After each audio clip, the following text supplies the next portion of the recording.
Bendiciones, mi nombre es María Hernández y el tema que les traigo hoy es Hechos 6. Como siempre les digo en todas mis presentaciones, yo soy maestro de la palabra, significa que le enseño la escritura a aquellas personas que no tienen la guía del Espíritu Santo con la firme intención de que también ellos puedan entender la palabra por sí mismos. Porque la escritura no es una palabra normal, no es como cualquier otro escrito, es inspirado por el Espíritu Santo, entonces es solamente por medio de él podemos entenderla. Hechos 6. En aquellos días, multiplicado el número de los discípulos, se produjo una murmuración de los elenitas contra los hebreos, porque sus viudas eran desatendidas en el servicio diario. Así que los 12, habiendo convocado a la congregación de los discípulos, dijeron: no es bueno que nosotros dejemos la palabra de Dios para servir a las mesas. Hermanos, buscad más bien de entre vosotros a 7 varones que sean de buen testimonio, llenos del espíritu de sabiduría, a quienes encarguemos este servicio, y nosotros nos dedicaremos a la oración y al servicio de la palabra. Y lo dicho fue agradable delante de toda la congregación, y escogieron a Esteban, un varón lleno de fe y del Espíritu Santo, y a Felipe, y a Prócoro, y a Nicanor, y a Timón, y a Parmaneas, y a Nicolás, un prosélito de Antioquía, a quienes hicieron estar de pie delante de los apóstoles, y después de orar les impusieron las manos, y la palabra de Dios crecía, y el número de los discípulos era multiplicado grandemente en Jerusalén, y un gran número de los sacerdotes obedecían a la fe. Y Esteban, lleno de gracia y de poder, hacía prodigios y grandes señales milagrosas entre el pueblo. Pero algunos de la sinagoga llamada de los libertos, tanto sireneos como alejandrinos, y de los de Cilicia y de Asia, surgieron para disputar con Esteban, pero no podían resistir a la sabiduría y al espíritu con que hablaba. Entonces sobornaron a unos varones para que dijeran: lo hemos oído hablando palabras blasfemas contra Moisés y Dios. Y soliviantaron al pueblo, a los ancianos y a los escribas, y cayeron de improviso, lo arrebataron y lo llevaron al Sanedrín. Y presentaron testigos falsos que decían: este hombre no cesa de hablar palabras contra el lugar santo y la ley, porque lo hemos oído diciendo que este Jesús, el Nazareno, destruirá este lugar y cambiará las costumbres que nos transmitió Moisés. Y cuando fijaron la mirada en él, todos los que estaban sentados en el Sanedrín vieron su rostro como el rostro de un ángel.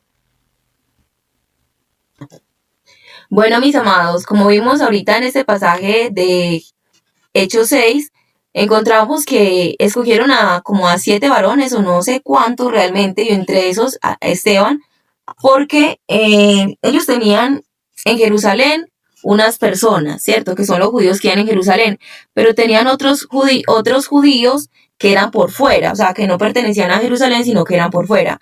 Entonces estaban viendo que la gente, como ellos, si ustedes vimos ayer, que todo lo entregaban a los apóstoles para que los apóstoles lo repartieran a todos los de la iglesia. ¿Y qué estamos hablando? De alimentos, de vestidos, de esas cosas, ¿cierto? Entonces se estaba viendo que las mujeres que eran de afuera, o sea, cuando dicen mujeres es porque se ha dicho, en la escritura nos dice que a qué mujeres servían. O sea, el hecho de que los apóstoles le dieran a todos no significa que todo lo que le llegaba a los pies de los apóstoles era para todo el mundo, sino que principalmente era para mujeres necesitadas o para ancianos, para aquellas personas que eran necesitadas, ¿cierto? ¿Y cuáles eran los necesitados? Pues como en la iglesia eran como los huérfanos, las viudas, ¿cierto? Entonces las viudas son aquellas personas que realmente cuando el esposo estaba, ellas como que valían, bueno, se oyó mal, pero sí, valían ante la sociedad, así era. Y cuando no tenían esposo, pues esas mujeres no eran escuchadas, esas mujeres no eran atendidas, y esas mujeres no tenían nada. O sea, de tal manera que, no estoy segura, pero si una mujer, por eso para las mujeres era muy importante tener un hijo varón, porque tener un hijo varón era tener la certeza de que tuviera alguien más que las protegiera en caso de que ellas perdieran a su esposo. Porque lo que entiendo, no sé si estoy mal, es que si por ejemplo el esposo moría, ella no tenía derecho a heredar nada de ese esposo. Imagínense eso, o sea, no tenía derecho a heredar nada. O sea, ¿quién se quedaba con esas cosas del esposo? Me imagino que el varón más allegado a ese esposo. Y entonces en ese caso esa viuda quedaba desatendida, porque generalmente no, si no es el esposo y el hijo, pues ¿quién se va a ocupar de una mujer? Pues por más que el esposo tuviera o sea, el cuñado no creo que se iba a hacer cargo de ella. Entonces esas mujeres viudas quedaban desatendidas, quedaban desprovistas, no tenían quien les ayudara. Y como vemos que las mujeres a qué se dedicaban, a su casa, a su hogar. Entonces no eran que ellas tuvieran un trabajo, porque incluso pues tampoco era que pudieran tener un trabajo como tal, porque no valían ante la sociedad. O sea, ante la sociedad no valían, no estoy diciendo ante Dios, estoy hablando de la sociedad en ese momento. La sociedad que había. Afortunadamente, ahora nosotras como mujeres, pues valemos ante la sociedad y valemos igual que un hombre. O sea, en términos de derecho, ¿cierto? Que se cumpla o no se cumpla, pues ya eso es otra cosa.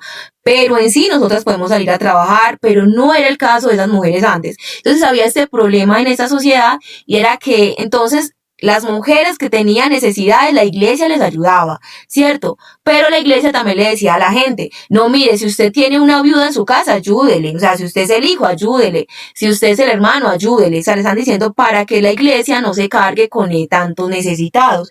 Eso era lo que muchas veces decían como en las cartas, creo que de Pablo. Entonces vemos acá cómo esas viudas estaban siendo desatendidas. ¿Cuáles? Las que eran por fuera, las que no vivían en Jerusalén o estaban ahí, sino que eran de afuera. Incluso personas que no eran judías, porque ya recordemos que la iglesia empezó a ser de pronto parte, aunque aquí no tanto, no, aquí en este momento todavía no, pero sí, gente de afuera, que eran, seguían siendo judías, pero que no, pero que seguían a Cristo, ¿cierto? Entonces, esas personas que estaban por fuera, que no estaban en Jerusalén, entonces, que estaban en todo el reino, en todo el imperio romano, porque este contexto es del imperio romano, ¿cierto? Cuando Cristo vino, estuvo el imperio romano y por mucho tiempo siguió el imperio romano. Entonces, muchos judíos estaban en varios territorios del Imperio Romano. Entonces, lo que le está diciendo, ¿qué hicieron ellos? Como las viudas de afuera, que no pertenecían, no estaban dentro de Jerusalén, estaban siendo desatendidas, porque es lógico, pues, como dice, que hay que tener un doliente. Es decir, por ejemplo, en el Congreso deben haber mujeres para que haya un doliente de los derechos de las mujeres, ¿cierto?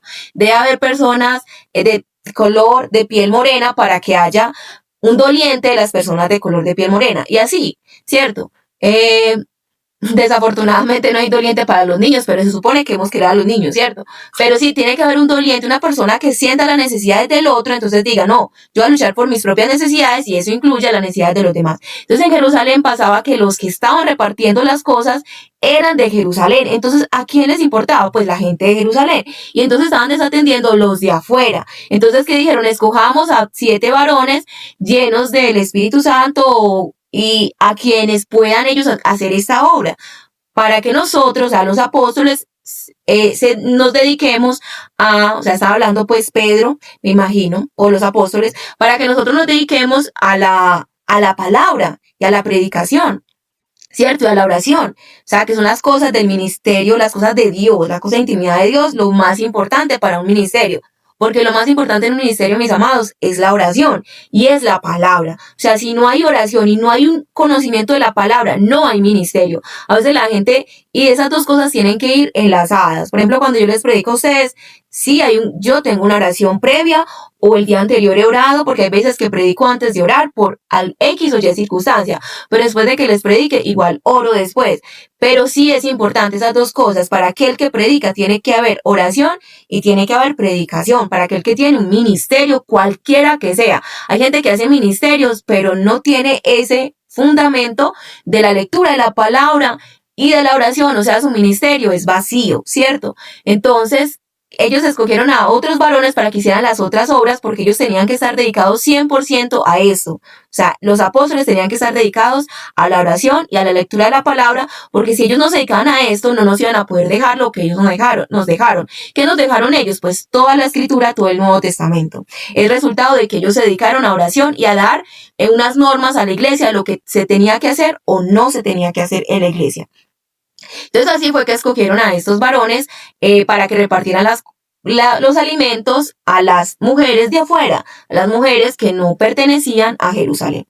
Bueno, entonces entre estos estaba Esteban, y Esteban era un hombre lleno del Espíritu Santo, o sea, un hombre muy especial. O sea, entre estos hombres destacaron a Esteban. Más adelante posiblemente vamos a ver destacar a Felipe, ¿cierto? Pero Esteban era un hombre muy importante que hablaba con de nuevo la palabra de Dios. Mira, él no estaba dedicado 100% como los apóstoles a la oración y a la palabra, porque él tenía aparte que servir a las mesas, ¿cierto? Aparte repartir los alimentos entre las viudas. Pero a pesar de eso, Esteban no significa que eso, entonces va a dejar la palabra, va a dejar la oración. Él sí tenía la oración y la palabra. De eso da cuenta que él hacía señales, que él predicaba con de nuevo la palabra y que nadie le podía hacer frente a Esteban. Entonces, como no le pudieron hacer frente con la palabra que él decía, porque todo lo que él decía estaba basado en la Escritura, en el Antiguo Testamento, porque recordemos, los apóstoles no hablaron nada del Nuevo. Nosotros ahora hablamos del Nuevo Testamento porque tenemos la Escritura de ellos, pero en el tiempo de ellos hablaban era del Antiguo. O sea, ellos siempre traían todo y nos instruían de qué era lo que pasaba en el Antiguo Testamento. Entonces tenían un conocimiento tan amplio que no los podían hacer frente. Así le pasaba a Esteban. No podían rechazar la palabra de Esteban porque estaba basada en la Torá o en los conocimientos que ellos tenían de la Escritura. Entonces, y que para nosotros lo llamamos Antiguo Testamento, pero para ellos es la Escritura de Dios, ¿cierto? La palabra de Dios. Nosotros le llamamos así, Antiguo Testamento. Entonces, ese Antiguo Testamento para nosotros, Esteban tenía un amplio conocimiento dado por el Espíritu Santo, porque es el Espíritu Santo el que hace amplio conocimiento. Entonces, como ellos no podían debatir la palabra de Esteban, entonces, ¿qué hicieron? Llamaron a gente para que hablaran mal de él. O sea, cuando no se puede debatir la palabra, mis amados, ¿qué es lo que se puede debatir? El testimonio. Y si el testimonio, revisaron en Esteban, no tenía mal testimonio, entonces, ¿qué hicieron? Dañaron su testimonio. O sea, trajeron gente, compraron gente, porque él dice que como que les pagaron a alguien, a personas para que hablaran mal de Esteban. ¿Y qué era lo que hablaran? Que Esteban decían que Esteban decía que Jesús iba a quitar todo lo de Moisés, ¿cierto? Que ya no, que iba a quitar todo eso y que iba a destruir el templo. Y eso no es verdad. O sea, en ningún momento Jesús vino fue a restaurar el templo. Incluso vemos cómo el Señor quitó cuando estuvo en vida en la tierra, porque él sigue en vida, pero está en el cielo, pero cuando estuvo en vida con nosotros en la tierra, él quitó y volcó las mesas de los que hacían de la casa del Señor una casa de mercadeo. O sea, él fue a restaurar el templo. Y ese templo fue restaurado, mis amados, en el momento que la iglesia nació, como lo vimos en Hechos 1. En ese momento el templo fue restaurado, porque 70 años después de muerto Cristo, pues este templo de Jerusalén fue destruido y no se ha levantado ni se levantará jamás. Porque ese templo de Jerusalén se ha construido solamente por la mano de Dios. Solamente Dios podía levantar ese templo. Así que en el momento que él levantó su verdadero templo, que es Jesucristo, ese templo ya no se puede levantar más, porque hay un templo más glorioso que es Cristo, que es la iglesia de Dios. Entonces no es que Jesús iba a destruir el templo. Jesús antes restauró completamente el templo, porque Él es el verdadero templo. Y Jesús no fue el que destruyó el templo. Los romanos destruyeron el templo de piedra, pero Jesús ya había levantado, antes de que ese templo de piedra fuera destruido, ya había levantado un templo que era su iglesia, que es de carne y hueso, ¿cierto? En ese momento, y espiritual.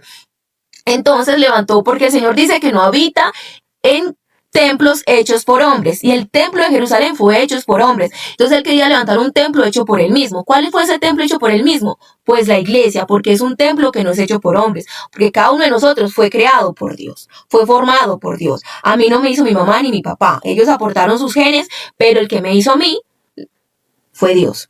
Entonces estaban diciendo cosas malas de Esteban. Entonces, cuando no se puede, mis amados, para predicar la palabra hay que tener testimonio, obviamente. O sea, si una persona no tiene testimonio, ¿cómo predica la palabra? ¿Cómo le va a decir un ladrón a otro ladrón no robes? O sea, eso no tiene sentido, eso no tiene pies ni cabeza, ¿cierto? Eso no, o sea, tiene que haber un testimonio de yo decirle a alguien no haga algo porque yo lo estoy haciendo, ¿cierto? Tiene que haber primero, como con nuestros hijos. Ellos aprenden por lo que nosotros hacemos. Si nosotros lo hacemos, ellos lo hacen. Pero si nosotros le decimos una cosa, pero no la hacemos, ellos no la van a hacer. Entonces, es el testimonio y habla de la predicación. Entonces, como la predicación era perfecta y no había nada malo, diferente a lo que ocurre ahora mucha gente predica muy mal. O sea, muy mal. O sea, no se basan en la escritura, porque no tienen un conocimiento de la escritura, ni tampoco tienen comunión con Dios. Pero entonces, independientemente, si una persona habla bien la escritura, pero tiene un mal testimonio, pues no sirve de nada. O sea, no tiene el poder para hacer algo. Bueno, en contrario a Esteban tenía testimonio y tenía poder. y lo que predicaba era perfecto. Pero ¿qué pasó con Esteban? Pues entonces le dañaron el testimonio. Dijeron, no, este hombre está hablando mal de tal cosa. Pero ¿cuál era el propósito? No que la gente no oyera el testimonio, no oyera su predicación, porque su predicación era tan poderosa que la gente podía ir a mirar realmente su testimonio. Y su testimonio era grande, ¿cierto? Iban a ver que era mentira lo que les dijeron. Eso lo que hicieron ellos era para matar a Esteban. Posiblemente en el próximo capítulo, en el 7, vamos a ver cómo ellos apedrean a Esteban. O sea, el propósito de ellos era, como era tan poderoso Esteban para predicar el evangelio, ellos no podían debatir lo que hicieron, lo mataron, ¿cierto? Entonces, para eso fue que trajeron personas que dieran falso testimonio. ¿Por qué? Porque en la ley de Moisés está escrito que no se puede hablar mal en contra de Dios. Y las personas que hablan mal en contra de Dios, ¿cierto? O que vienen a enseñar, a instruir mal al pueblo de Dios, entonces deben ser sacrificadas, ¿cierto? Deben ser apedreadas. Eso está escrito en la ley de Moisés. Entonces eso fue la ley que le aplicaron a Esteban y que le van a aplicar a Esteban más adelante. O sea, dieron mal testimonio para poder después apedrearlo. O sea, eso es parte de la ley, no hace parte de los mandamientos de Dios. Es más importante los mandamientos de Dios, donde dice, porque son principales, esa es la fuente de todo. O sea, toda la ley depende de los mandamientos de Dios. Y uno de los mandamientos, no darás falso testimonio, ¿cierto? Entonces ellos incumplían el mandamiento con tal de quitarse esa piedra del zapato que era Esteban, porque ellos querían, vimos en otros pasajes que ellos tenían envidia de lo que predicaban los apóstoles y que tuvieran tanto poder, porque no era solamente que predicaban, sino que ellos hacían señales. Esteban hacía señales de que de sanar personas, de echar fuera demonios, muchas cosas, ¿cierto? Entonces esas señales ya no la podían debatir, no podían ni debatir ni las señales ni las palabras que ellos tenían ni la predicación. Entonces, ¿qué podían hacer? Pues quitárselos de encima, que era que matarlos, y lo mataban usando la ley de Moisés. Entonces, mis amados, la ley de Dios es perfecta. El que es imperfecto, ¿quién es? El humano. O sea, el Antiguo Testamento y el Nuevo son perfectos. La diferencia entre el Antiguo y el Nuevo Testamento es que el Nuevo nos habla, o sea, el Antiguo es como una sombra, o sea, todavía muchas cosas quedan ocultas, pero cuando vino Cristo, todo el Antiguo se revela. Entonces el Nuevo, mis amados, no es un Nuevo Testamento, sino el Antiguo revelado como debe ser. Eso es lo que es el Nuevo Testamento. O sea, nos hablan más especialmente cómo es. Por ejemplo, el Antiguo Testamento decía, ojo por ojo, diente por diente. Y el Señor dijo, se os dijo, pero yo os digo. Si alguien te pega en la mejilla, pon la otra. ¿Por qué? Porque en el Antiguo Testamento, mis amados, lo que había era una ley de decirte a ti, eres un pecador y mereces la muerte. Eso es lo que dice el Antiguo Testamento. O sea, sin Cristo, solamente la ley, si vamos a decir la ley. Pero aún en el Antiguo Testamento vemos el Salmo 23, vemos el Salmo 22. O sea, y hace parte del Antiguo. ¿Qué dice el Salmo 22? Nos habla de cómo Cristo iba a venir y iba a padecer. Dice todo. Dice, horadaron mis manos y mis pies. Y dice, Dios mío, ¿por qué me has abandonado? Salmo 22 es un salmo profético que nos habla de las palabras de Cristo, lo que padeció Cristo en la cruz. Ahí dice que me quitaron las ropas, repartieron sus vestidos, echaron suertes en mi ropa para repartírsela. Entonces vemos como el Antiguo, obviamente, pero si vamos a verlo solamente de ley, ahí no hay salvación. En el Antiguo tenemos que encontrar es la gracia de Jesucristo. Si vamos a ir al Antiguo solamente a mirar qué normas vamos a cumplir, pues entonces es como si Cristo no hubiera venido. Y Cristo ya vino. Entonces ya Él nos dice, ya no es ojo por ojo, diente por diente. Ya es, si alguien te pega en la mejilla, tú le pones la otra. Y al que no te ame, tú lo amas. Y al que te odie, tú oras por él. O sea, en cambio en el Antiguo es, si alguien te roba, tú lo denuncias y a ese que le robaron, pues tiene que pagar 7 veces. Y ese que te robó te tiene que pagar 7 veces. En cambio ahora lo que dice el Señor, pues es mejor que tú pierdas, eso lo dice en el Nuevo Testamento, en tu hermano. O sea, si te roba tu propio hermano, pues es mejor para que no dañes como el testimonio de la iglesia. Eso dice Pablo, o sea, quédate mejor callado, regálale eso a tu hermano. Incluso Jesús vino y dijo, si el que te quite, pues tu ropa, pues dale más, ¿cierto? Y al que te obligue a ir contigo una milla, pues ve otra milla extra. Es la manera como Dios nos habla ahora de decirnos, no se peguen a lo material, no se peguen a lo terrenal. No destruyan el testimonio de ustedes por ponerse en pleitos terrenales, ¿cierto? Entonces lo que no debe hacer un hijo de Dios es ponerse en cosas terrenales, ¿cierto? Y eso es lo que hicieron los apóstoles, no ponerse en cosas terrenales, aunque algunos tienen que cumplirlas. Entonces, ¿qué hicieron ellos? Pues organizar esas cosas terrenales que eran atender lo de las viudas. Para ellos pueden encargar de lo espiritual, porque lo espiritual sí es el fundamento y lo más importante. Si nos encargamos, si como iglesia de Cristo vamos a ir a atender a todos los necesitados, si nos olvidamos de la predicación, estamos perdidos. Debemos hacer las dos cosas, las dos. Y en ese sentido, cuando ora la iglesia, Dios levanta personas que hagan esa obra de, si la iglesia no puede, en medida que la iglesia pueda aportar, y cuando yo hablo de iglesia, estoy hablando de todos los hijos de Dios unidos. En medida que cada uno de nosotros podamos aportar al necesitado, hagámoslo. Pero sí debemos orar para que se levanten personas que aún no siendo de la iglesia hagan esa obra, o que aún perteneciendo a la iglesia, pero que no tienen un ministerio como tal, tan importante en predicación, pues que se dediquen a ese ministerio como lo tenían Esteban, ¿cierto? De ir a ayudar a los necesitados. Entonces, era esto, o sea, es esto, como prima sobre todo esta obra de Dios es lo más importante, es lo fundamental, mis amados. No podemos quitar la palabra y la oración. Por más que usted diga es que yo le voy a ayudar a mi hermano, si usted es hijo de Dios, usted le ayuda más orando por él y para que el Señor haga la obra y usted le da en su medida. Pero si usted va y usted se esfuerza y usted hace y usted quiere hacer todo por su hermano, pero si usted no ora por su hermano, no sirve de nada, porque es la oración, porque es Dios el que hace. Entonces el Señor levantó su templo, que somos nosotros, su iglesia.